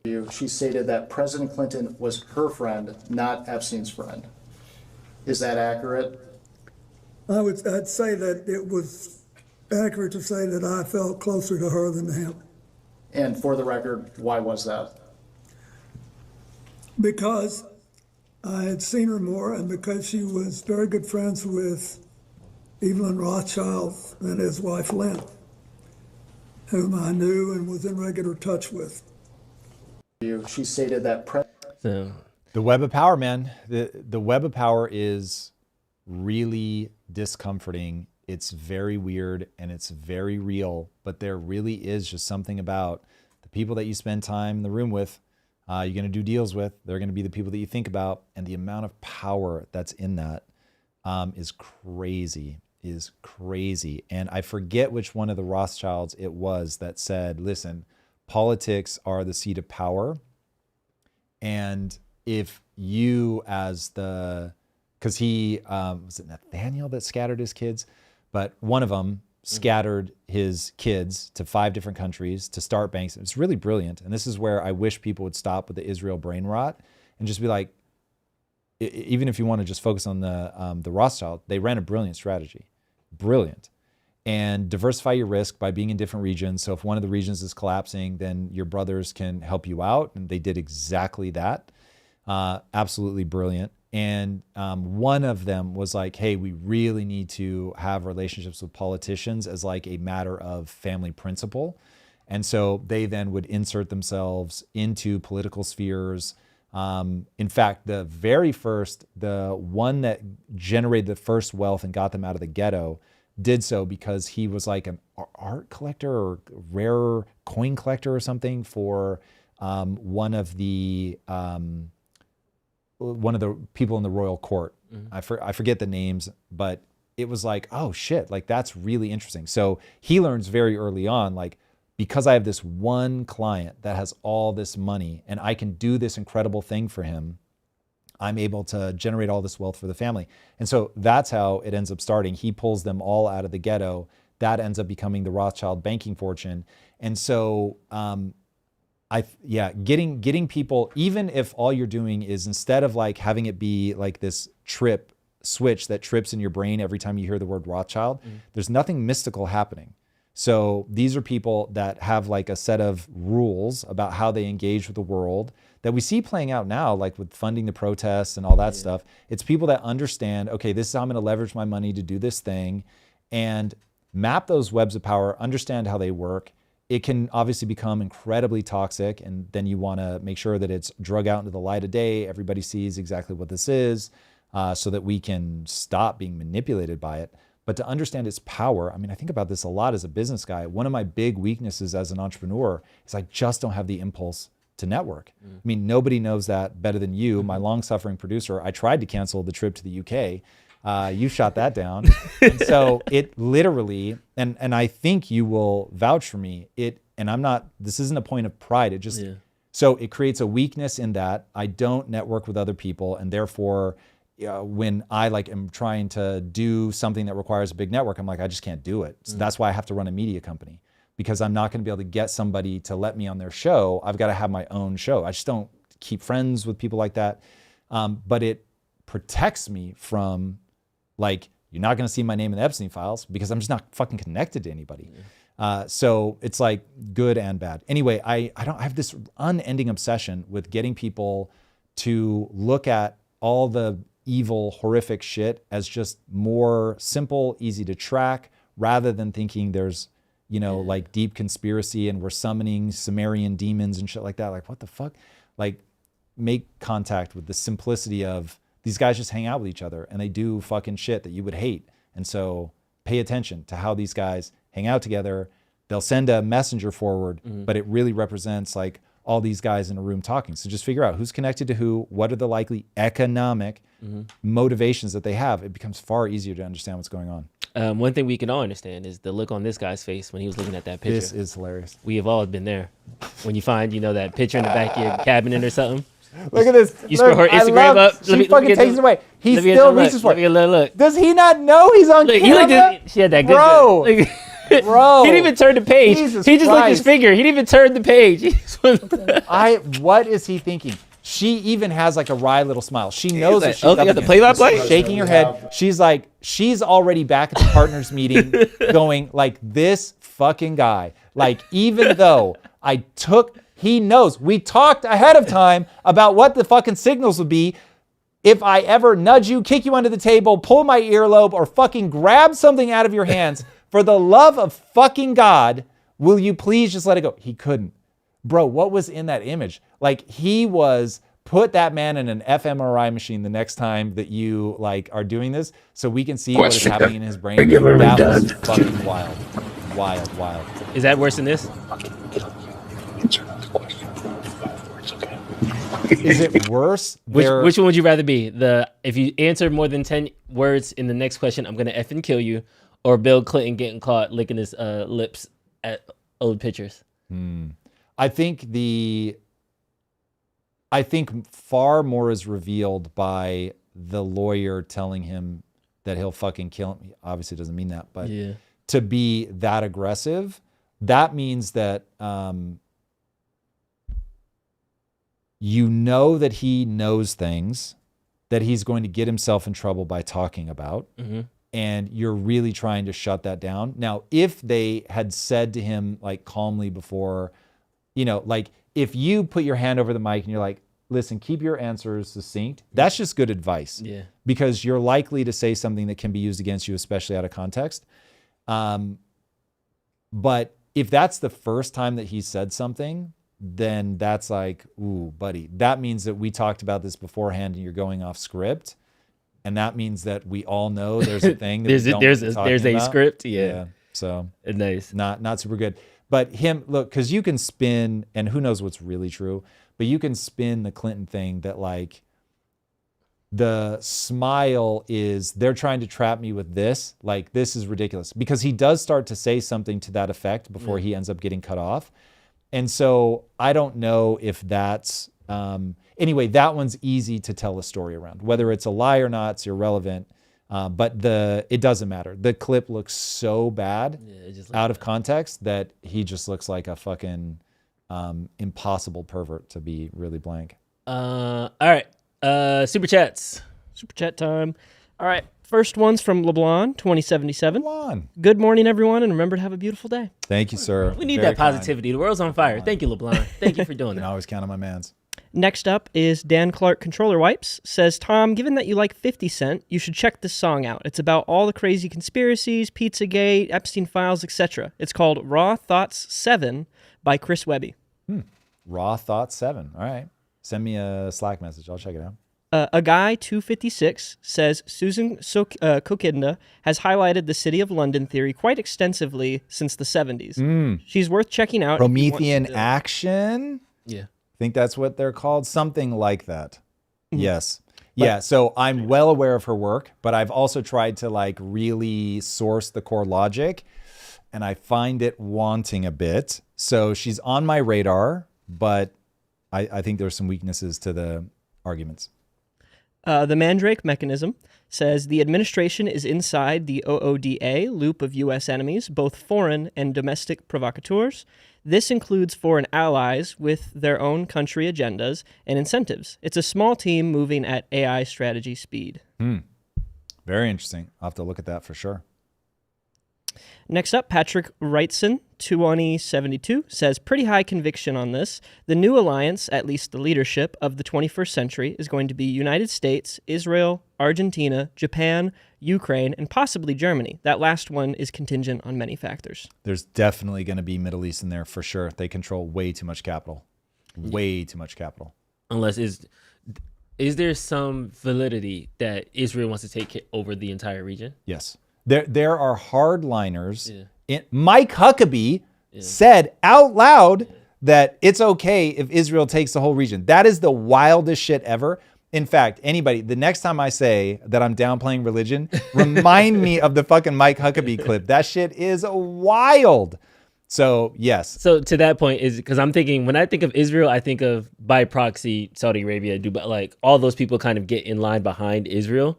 Just kind of how when you think of America, you think of Canada and Mexico's like they're getting behind. The thing that unifies them is, as Deng Xiaoping said when Mao died, getting rich is wonderful. And the Middle East realizes we have a chance to really modernize.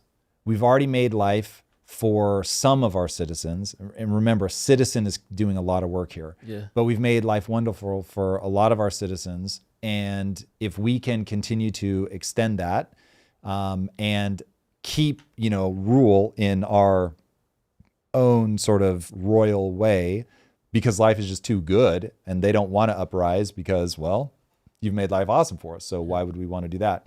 I think that is a big part of all of it. Gotcha. He then Patrick followed it up asking if Drew finished Atlas Shrugged. Oh, yes, I did.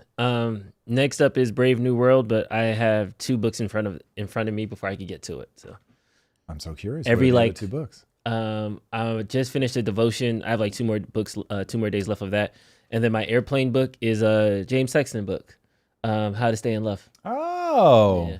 True. I like that for you.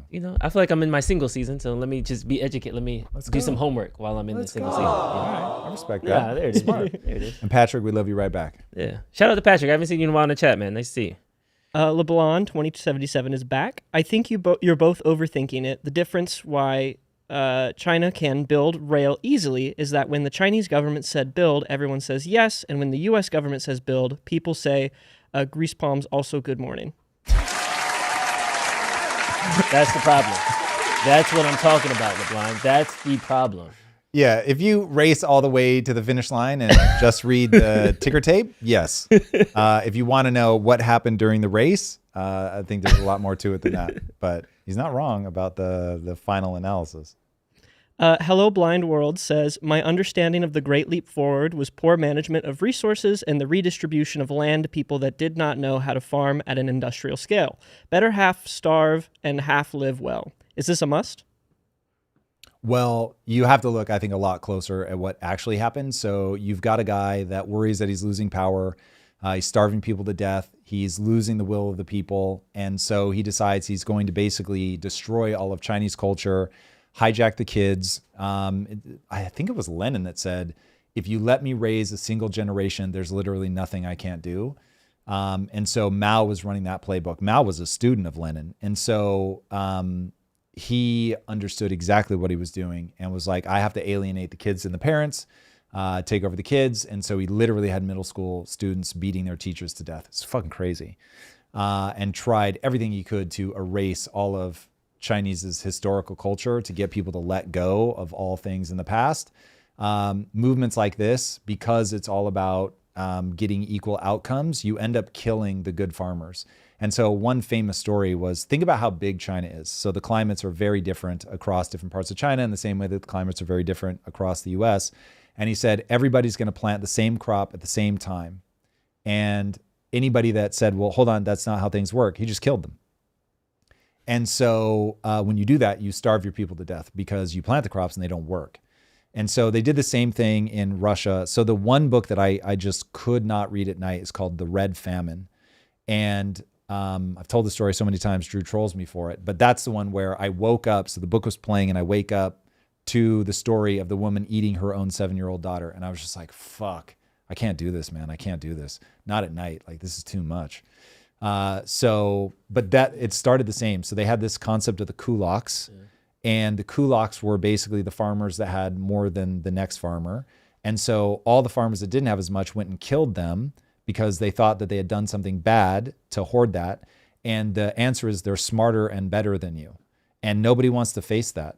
And so they would rather kill them and say you did something evil. But the problem is when you kill them, you kill their knowledge. Yeah. And so now all of a sudden you just don't know how to do that thing. So shout out to the gamers in the crowd. People will notice that video games compared to the technology are not as impressive as video games were, 15, 20 years ago. And they're just like, how is this possible?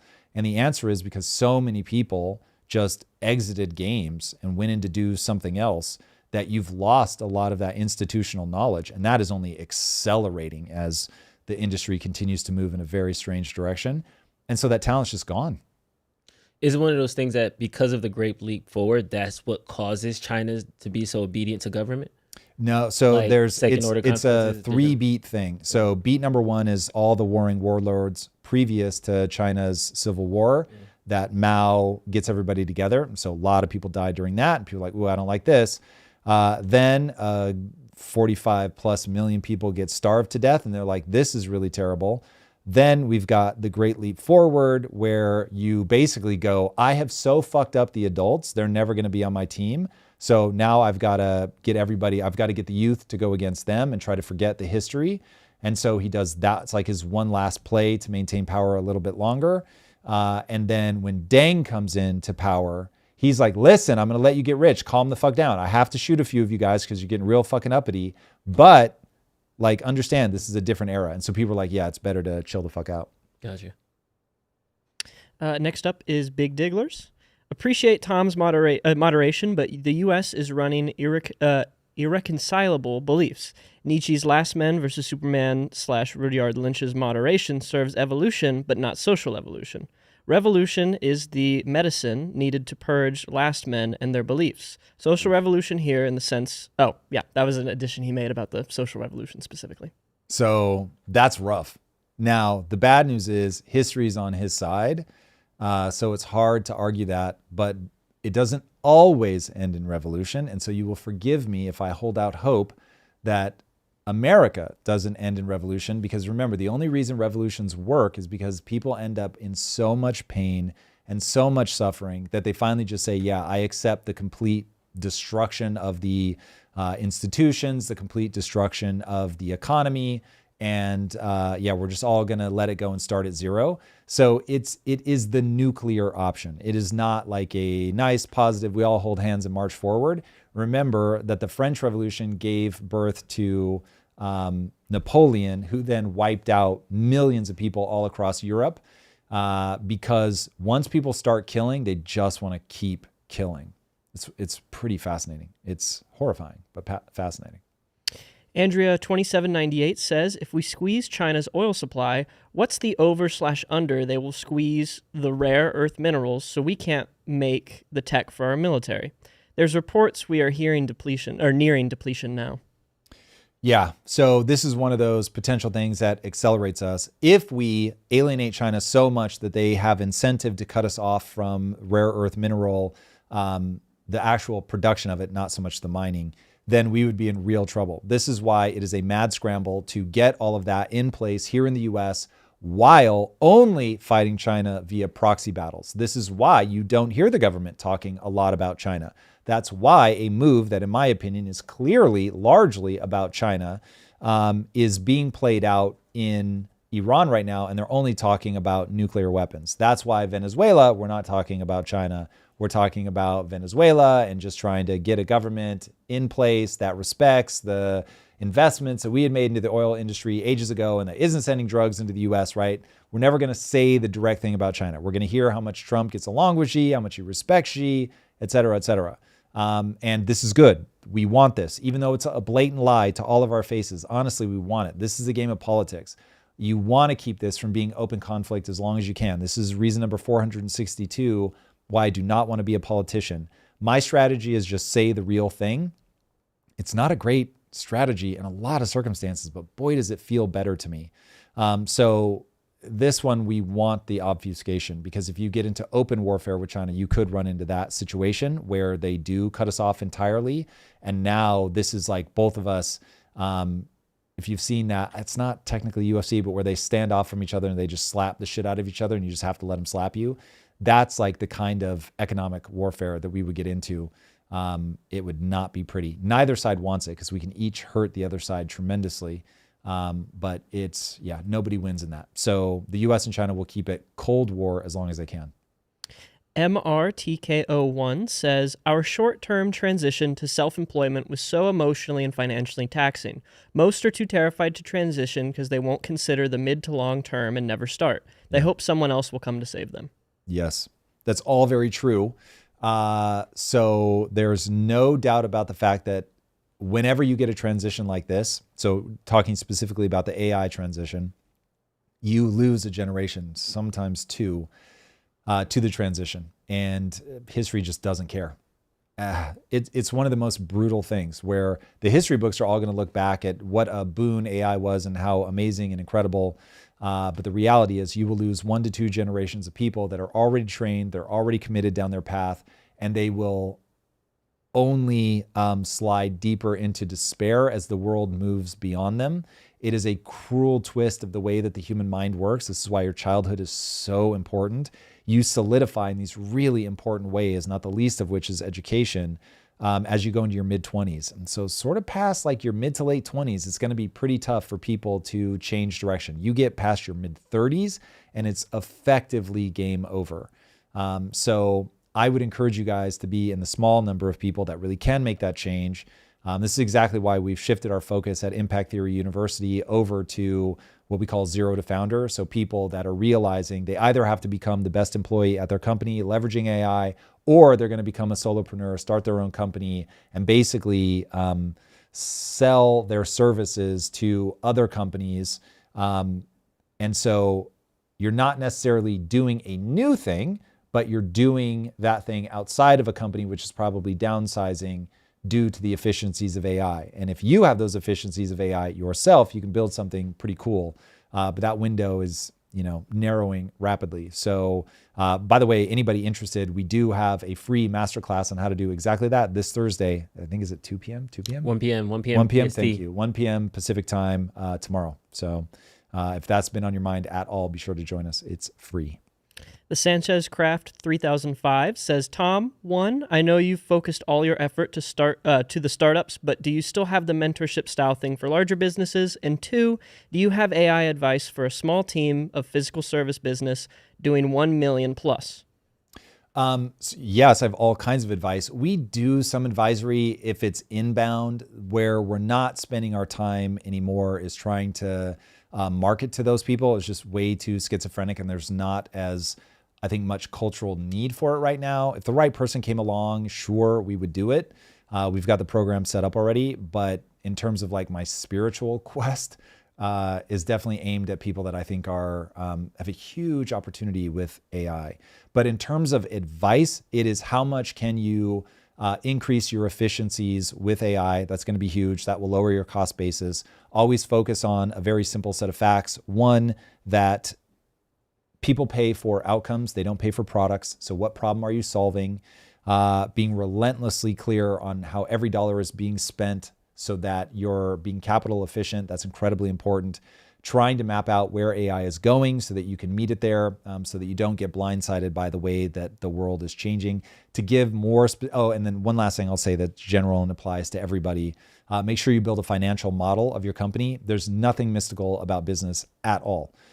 It is simply understanding when you're trying to do a new initiative, what cell in the spreadsheet of how you make money are you trying to impact?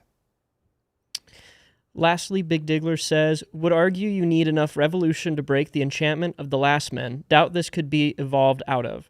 But not total revolution either. You want the selective US/1776 revolution, not the horrors of the total French Revolution. It's a really interesting way to say it, although I think we might be glossing over how many people died in the American Revolution. The problem is that you only get an American-style revolution when you have strong men. And I don't think we have enough of them. That's the hard truth. So you youngsters out there, prove me wrong, please. That would be awesome. I want to hear from you. If you're one of those early 20-something, like full of piss and vinegar, a vision for how awesome America could be, and you're smart as hell, yeah, boy, do I want to hear from you. All those people are trading crypto in their basement. I was talking to a buddy of mine. Shout out to her. She's got a gig in Connecticut, so she's leaving LA. So we were talking about the world, the economy, and she was talking about how, I'm just ready to burn it all down. It's a revolution. Oof. And I was like, everybody wants a revolution until 2 weeks later they don't have drinking water, and then everybody's going to be like, or they confiscate your house, or you get raped by the enemy. The revolution isn't going to be for you. It's going to be for the next generation. So you're just basically like hitting the reset button on the rest of your life right now. Also, I love her to death. She was like she's like 40. So it's like you're not gonna, by the time it comes around, you're an old lady now. Like it's not gonna be like in 2 years and it comes back around. And so I want to talk about that short-term thinking when it comes to revolution and what we might not be thinking sometimes. Well, so if you really want a revolution, then you have to remember what they actually look like. It is a bunch of people on the street shooting and killing each other. It is fathers dying. It is children dying. It is a never-ending battle that plays out over years where an unimaginable amount of people are killed and maimed, and it's all Americans. It's all America v. America. And we've gone through it before. It is absolutely horrifying, and there is a reason that people talk about battle trauma. We should not want that for any of us. We should want to fix the systems. We absolutely must fix the systems, but we should want to do it in a way that is not bloody. Also, once the bloodlust gets going, it tends to be very difficult to peter out. So the only thing that stops it is catastrophe. Enough people die, enough pain and suffering builds up in the system that people finally demand that it stops. Or like in the case of France, you go on a quest to conquer all of Europe and you just finally get your ass handed to you. But ultimately, it is this is not a thing in the human condition that we should aspire to. That I assure you. I did a poll in the chat. Would you support a revolution? It was 49-51. Yo, what the fuck? 49-51 no, but now it's 54-46 no. But the yeses are a lot higher than I thought. So that's why I was like, I feel like when people say revolution, we're just thinking of like voting people out. Nah, like revolution is a lot bigger than that. So you've just shaken me. What? Okay, whoa. I'm going to need to know what people think a revolution is. Like, do they think... Ari did the chat was like, I don't want that kind of revolution. Yeah, I just want major change. Okay. That like makes a lot more sense to me. That isn't revolution. Yeah. Revolution is the 30,000 people in Iran getting shot and killed by their own government. That's revolution. Mm-hmm. And you'll notice they shut that shit down. Yeah. So just keep in mind, revolution is people dying. A lot of people dying. What reform do you think is tangible for the U.S.? Like meaningful reform? Yeah.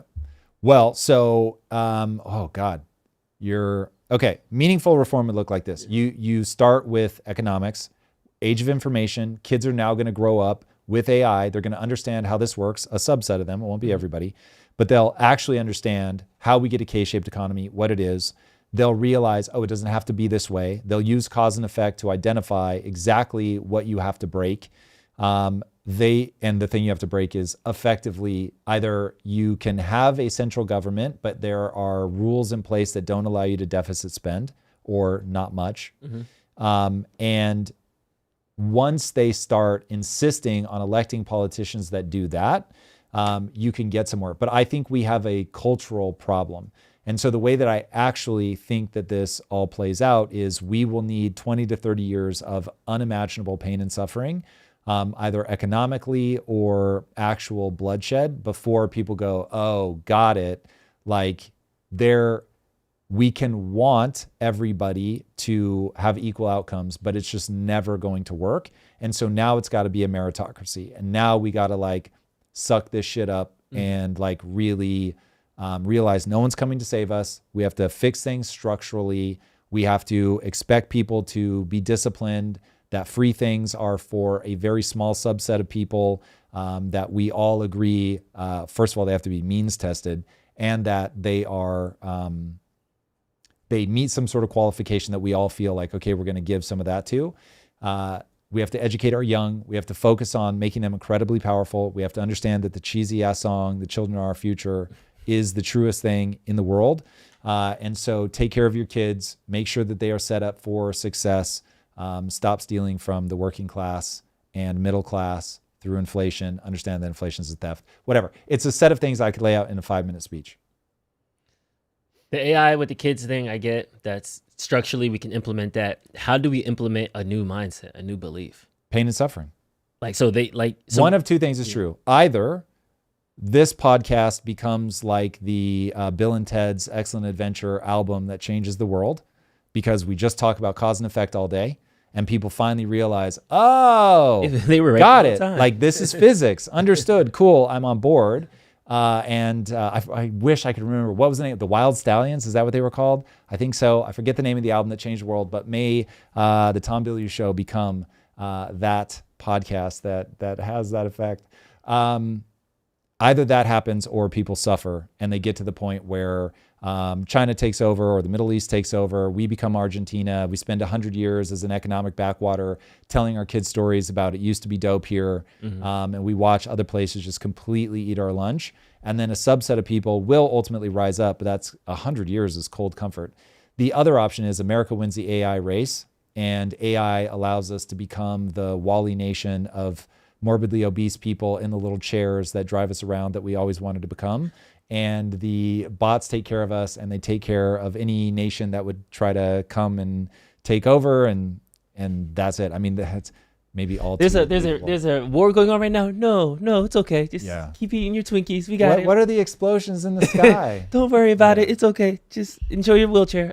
We don't know who launched the first strike, but we know that it was us that scorched the skies. Hey. Okay, we have one more. Yes, one more super chat from the Sanchez Craft 3005.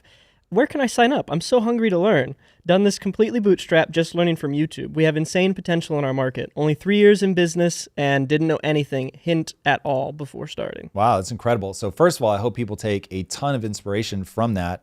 You don't have to have a background in entrepreneurship. I certainly didn't when I started. You have to have a willingness to make mistakes and learn from those mistakes. Where you sign up, if we haven't already, please drop the link. Perfect. Again, it's tomorrow. This is Zero to Founder. It's an AI masterclass where I'll teach you guys how to use AI. You can use it just in your life if you want to be rad inside your company.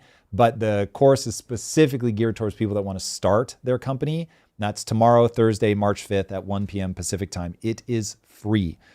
So come join up. The program, if you already know you want to do this, sign up immediately. The program is incredible.